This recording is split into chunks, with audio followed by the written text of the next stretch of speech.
Hello everyone! Welcome back to my channel. Gagawa tayo ngayon ng tuna spread.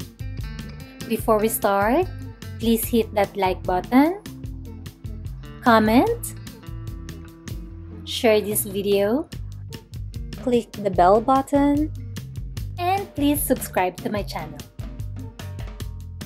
Sa recipe na ito, kailangan natin ng tuna in can,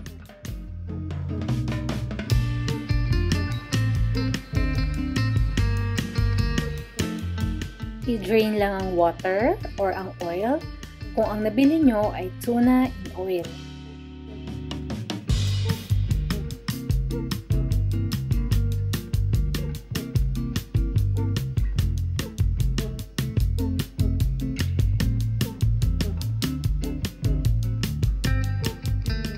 And then, iset aside nyo lang ang inyong tuna. Gagawa naman tayo ngayon ng mayonnaise. Sa paggawa ng mayonnaise, kailangan natin gumamit ng immersion blender. Ang recipe ng tuna spread at ng DIY mayonnaise ay matatagpuan sa description box. Sa recipe na ito, kailangan natin ng fresh eggs,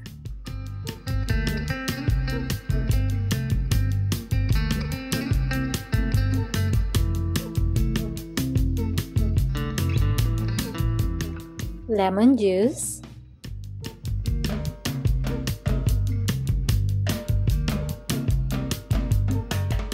vinegar,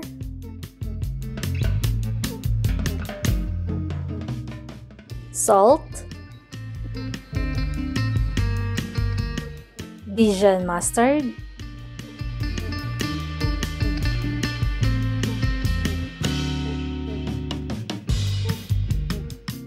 avocado oil,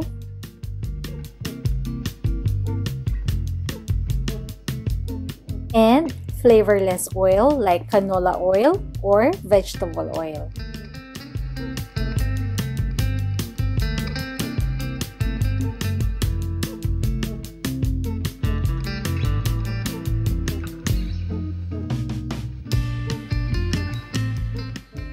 Sa paggawa ng mayonnaise gamit ang immersion blender, ang ginagawa ko, nilulubog ko muna ang immersion blender sa mixture and then I turn it on and let it run for 15 to 20 seconds na hindi inaangat ang immersion blender or nakasteady lang ang immersion blender sa mixture.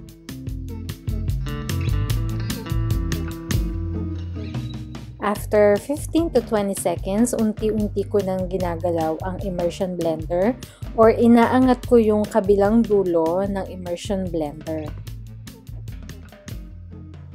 After 5 to 10 seconds, unti-unti ko nang inaangat ang immersion blender para totally mag-incorporate ang mga ingredients.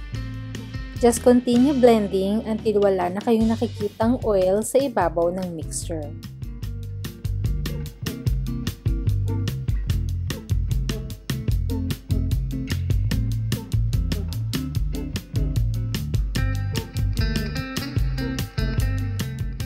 Ready na ang ating DIY mayonnaise. I-mince lang natin ang shallots.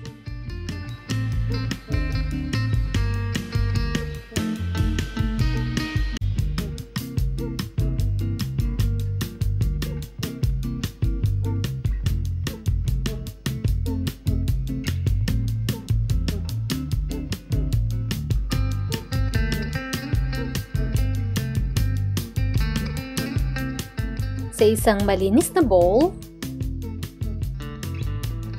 ilagay ang drained tuna,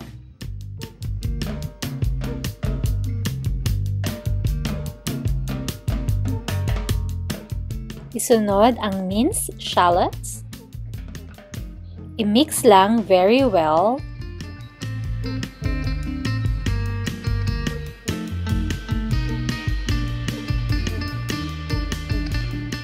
lagyan ng salt,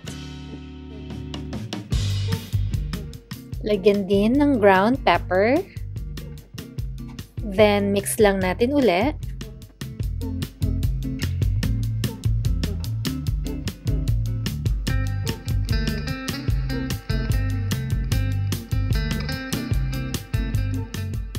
Sunod namang ilagay ang DIY mayonnaise.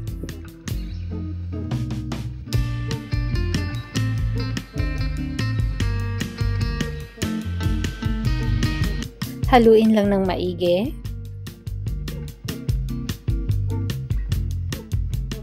Magdagdag lang ng other ingredients like mayonnaise, shallots, salt and pepper according to your taste.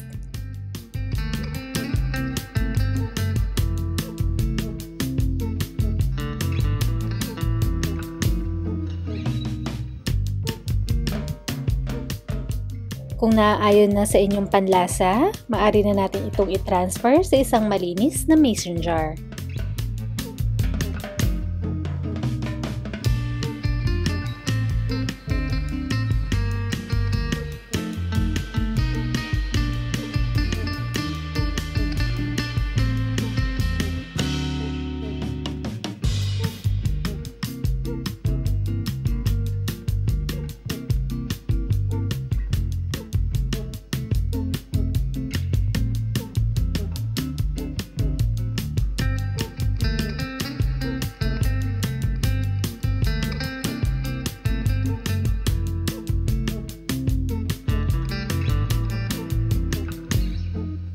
Ready na ang ating tuna spread.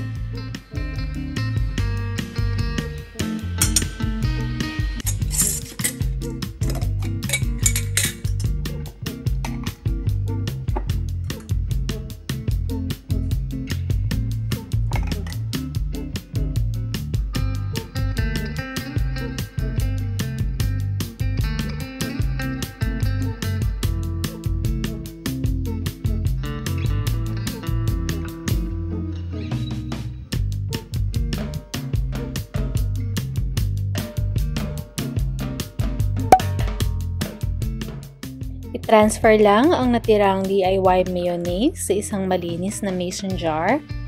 Ilagay sa refrigerator and ikonsum lang natin ito sa loob ng 1 linggo.